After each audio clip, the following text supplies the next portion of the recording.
Put it down. Back off. Back off. Put it down. Put it down. Down. My precious. Hello, Ride On people. Today I want to talk to you about suspenders. No, get your mind out of the gutter, you dirty rats. What are you talking about, Willis? Will this video ever start?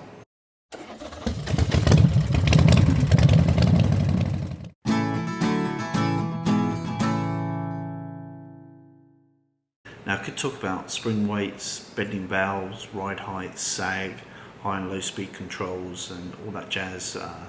I'm sure that would certainly earn me some credit with the internet trolls. But I think that would just, confuse the bejesus out half the viewing audience of this video. I want to keep it more old school, simple explanation of how suspension works and specifically how we're going to apply that to the Rocket 3. So ideally what we need for that is a model, and here's one I prepared earlier. Alrighty then, so the eagle-eyed amongst you will notice is a BMW GS, but the principles are the same for any bike really. And with regard to the Rocket, we're talking about its three main types of suspension adjustment: the compression and the rebound and the preload. Now if you don't know what they are, let me quickly explain to you. Compression is the downward bump you feel when you hit a deep pothole and your suspension runs out of travel or bottoms out. So it's this downward movement. As the suspension compresses downwards, that is the compression stroke, and it's the compression adjustment you make when you want to control how fast or how slow the motorcycle dives when you hit the brakes or a pothole, for instance. Now rebound is the next adjustment, and that is the upward jolt you feel through the bars or thumping your rear when you go over a speed bump, say for instance. So after the suspension's compressed, it's the speed or rate in which the suspension moves upwards and rebounds back.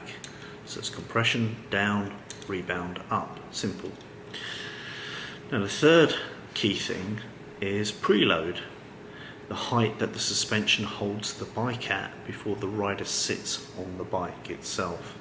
So just under its own suspension, the bike sitting like that, that is its preload setting. So the height that the shock is adjusted to when the bike does not have a rider on it is the preload height, and there's preload height at the front and there's preload height at the rear. So let's talk about the Rocket standard suspension versus where I think it should be, with a caveat that I'm setting it for myself and I am a taller and heavier than average rider. The front end is already good, it's well controlled without any harsh jolts, but like many modern forks, one of the fork tops operates the compression and the other operates the rebound. So be aware of that, you can see that in your manual. Now rear rebound on pretty much every production bike is woefully under-dampened. But it's not too bad on the Rocket, especially given the shorter shock that you will have with any kind of low riding muscle bike stroke cruiser. The bike is going to sit lower, and to achieve that it has to have a smaller spring with a smaller movement. It has to be stiffer as well because it's also got to hold the weight.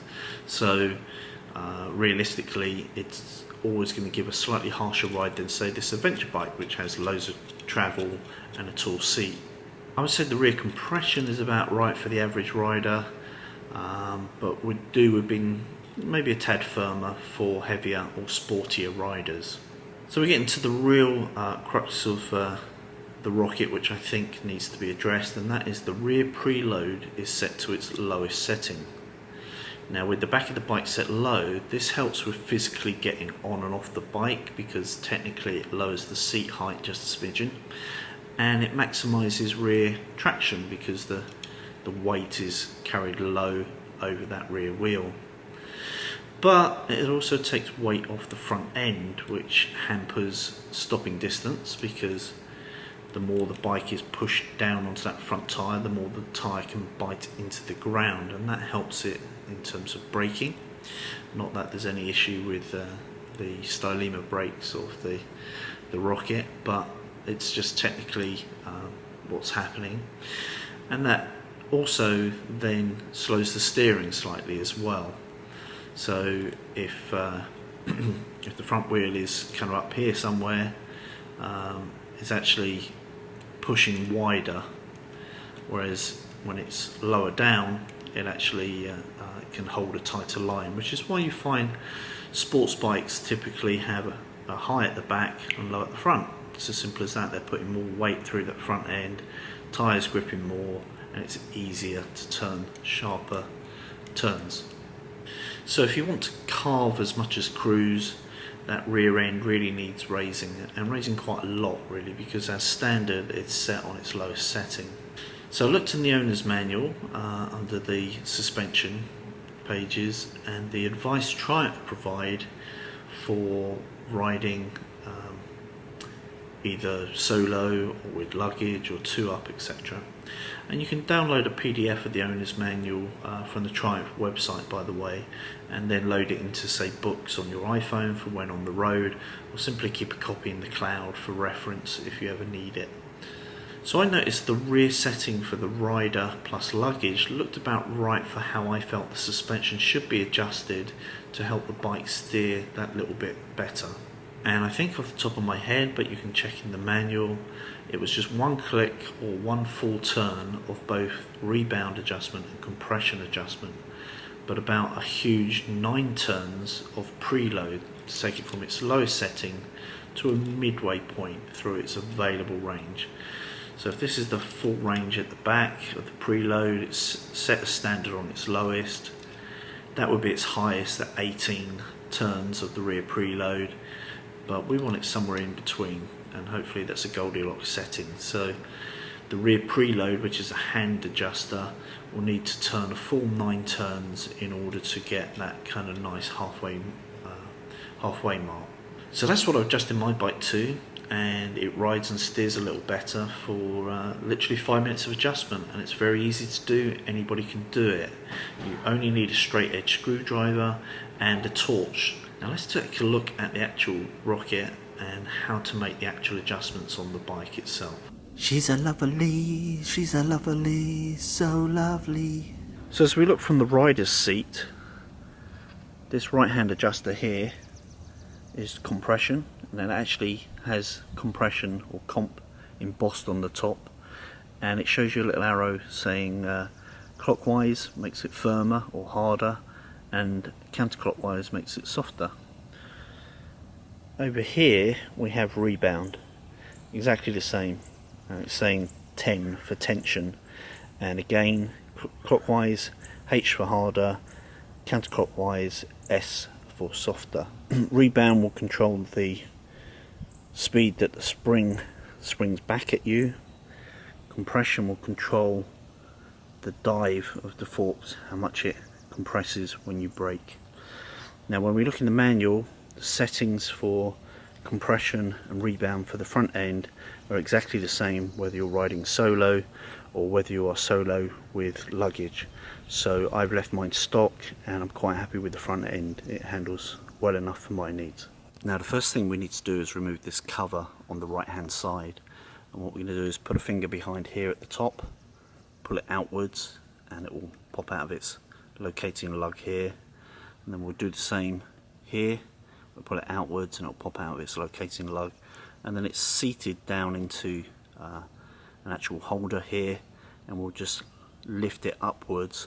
Once this has been pulled out and this has been pulled out, we'll just lift it upwards and the whole cover will come off. So once the cover is removed, you can see a little couple of Allen keys that Triumph have thoughtfully provided, and this is the locating hook for the base of that panel, and these are the locating lugs. So you pull the cover away from this one first, then that one, and then you lift up over this locating lug here, And you can see the attention to detail Triumph put into this, because even though this is under a hidden cover, it's got these really nice bolt heads, very swish. And this is what the back of the cover looks like. You've got the locating pins here, and you've got this little hole here that just slides over that bottom hook, and it's telling you a little routing diagram here for your fuel tank, vapor line, canister, throttle bodies, and a purge control valve. Now this is why you need a torch, because down that hole there, this recess, quite a way, a couple of inches down there, is a big screw, and you'll need a flathead screwdriver to turn that screw if you want to adjust the rear rebound. Now rear rebound is set at number 3 to begin with, and if you want to make it one firmer, which is the difference between rider and luggage, you'll need to turn that screw one full turn clockwise. Okay, so with the rebound adjusted, now we want to put the cover back onto that locating hook down here. So we just slide that in and locate it first. And it really helps if you line up the locating lug here and the locating lug here. Don't actually seat them home, but just have them aligned. Then you hear that? Push down on the panel so it's seating nice on the hook at the bottom. Then quick nudge on the back, quick nudge on the front, and that panel is now nice and solid.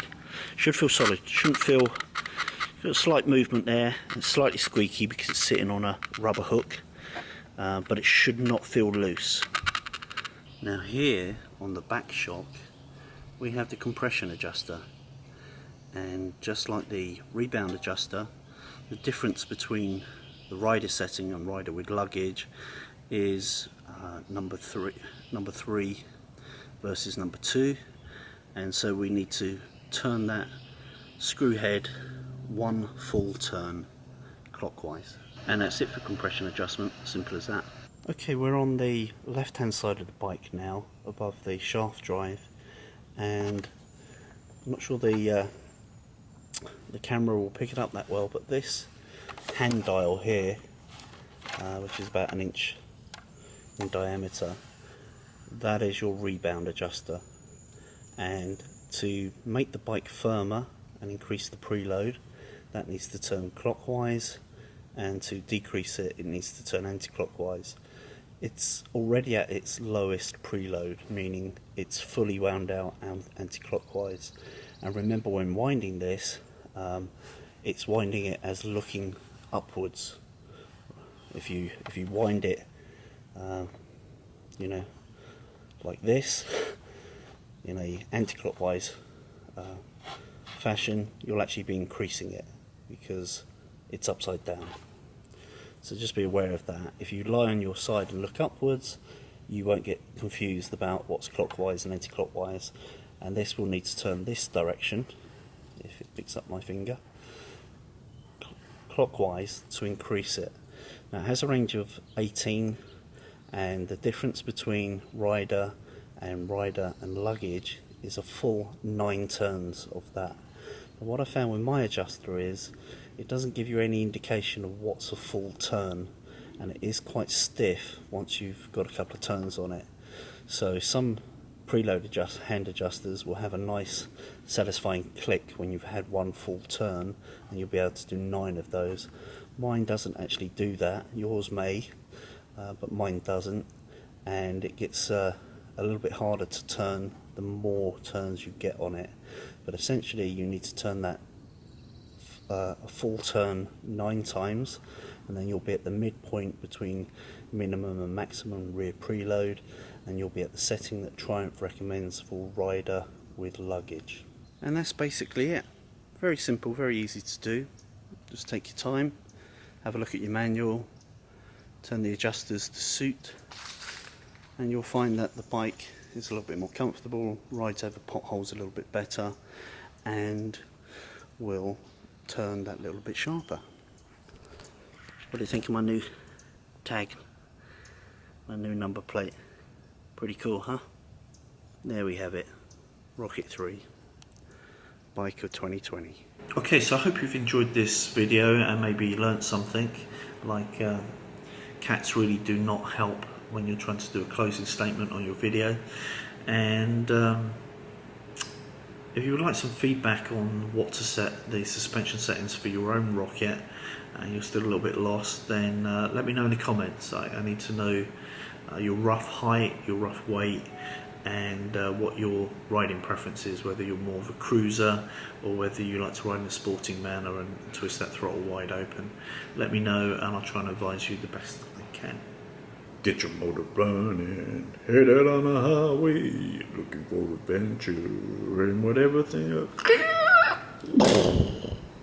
A short while later.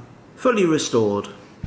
I hope you're already a Ride On subscriber, but if not, please subscribe straight away. And last but not least, ride often, ride carefully, ride on.